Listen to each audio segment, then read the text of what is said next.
दोस्तों चेन्नई और केकेआर के बीच में खेला गया ऐसा मैच जिसमें चेन्नई की बहुत भयानक हार हुई। केकेआर ने पहले बॉलिंग करने का फैसला किया। चेन्नई के ओपनर डिवॉन कॉनवे और रचिन रविंद्रन ओपन करने आए और वैभव अरोड़ा ने बॉलिंग की स्टार्टिंग करी केकेआर की तरफ से। यहाँ दाद देनी पड़ेगी अजिंक्य रहाणे ने, जिसने सेकंड ओवर से ही स्पिन बॉलिंग को लगा दिया और मोइन अली को सेकंड ओवर में उतार दिया। चौथे ओवर में मोइन अली की बॉल पे कॉनवे को एलबीडब्ल्यू आउट दे दिया जाता है अंपायर की तरफ से, और वो रिव्यू लेते भी हैं लेकिन उसमें भी वो आउट ही निकलते हैं। लेकिन दोस्तों उसके अगले ही ओवर की पहली बॉल को रचिन रविंद्रन सही से टाइम नहीं कर पाते हैं, आउटर एज लगा देते हैं और अपना कैच रहाणे को दे देते हैं। सीएसके का स्कोर 16 पे 2 हो जाता है जब शंकर आते हैं। शंकर और त्रिपाठी के बीच में 43 रन की एक अच्छी पार्टनरशिप देखने के लिए मिलती है। 7वें ओवर में जाकर के कहीं शंकर एक छक्का लगाते हैं मोइन अली की बॉल पे, और फील्ड पर काफी कैच छूटते भी हैं जिसमें शंकर के 2 बार कैच छूटते हैं। लेकिन 10वें ओवर में शंकर 29 रन बना के वापस लौट जाते हैं। इसके बाद 11वें ओवर की पहली ही बॉल पे सुनील नारायण राहुल त्रिपाठी को भी क्लीन बोल्ड कर देते हैं। ब्रेक के बाद एक सीएसके के विकेट्स गिरते चले जाते हैं। पहले अश्विन आते हैं, 1 रन बना के वो आउट हो जाते हैं, फिर जडेजा कॉट बिहाइंड हो जाते हैं और वो तो डक पे ही आउट हो जाते हैं। फिर आते हैं दीपक हुडा, जो कि 4 बॉल खेलते हैं लेकिन फिर भी एक भी रन नहीं बना पाते और वरुण चक्रवर्ती की बॉल पे आउट हो जाते हैं। सीएसके बहुत बड़े खतरे में होती है, स्कोर हो जाता है 72 पे 7। इसके बाद धोनी आते हैं लेकिन वो भी नारायण की बॉल पे एलबीडब्ल्यू हो जाते हैं और सिर्फ 1 रन बना के वापस जाते हैं। हालांकि धोनी तो इसका रिव्यू लेते हैं और रिव्यू में कहीं उनको हल्की सी निग भी लगती है लेकिन फिर भी उनको आउट दे दिया जाता है। सीएसके का स्कोर होता है 75 पे 8।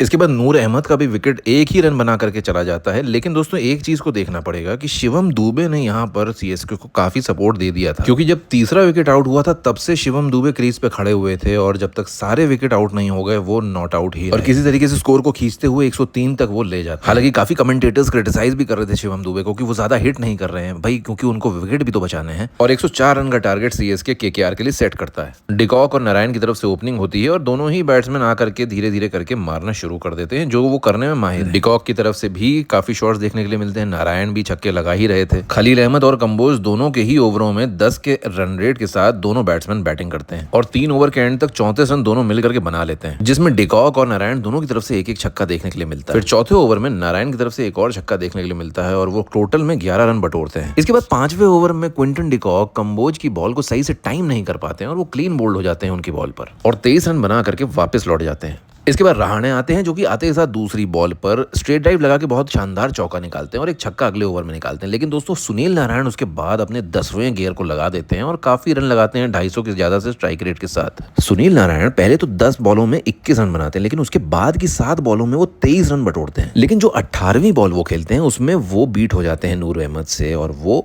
क्लीन बोल्ड हो जाते हैं और 44 रन बना के वापस। लेकिन दोस्तों इससे कुछ फर्क नहीं पड़ता, क्योंकि स्कोर को वो 85 तक पहुंचा देते हैं जब 2 विकेट आउट होते हैं केकेआर। इसके बाद रिंकू और रहाणे मिल करके इस मैच को खत्म कर देते हैं, क्योंकि मैच को जीतने के लिए सिर्फ 17 ही रन चाहिए थे। तो रिंकू और रहाणे मिल करके काफी हिट्स भी लगाते हैं और खास करके रिंकू की तरफ से बहुत बढ़िया पारी देखने के लिए मिलती है और आखिरी बॉल पे एक बहुत ही बेहतरीन छक्का लगा करके रिंकू इस मैच को केकेआर को 8 विकेट से जिता देते हैं।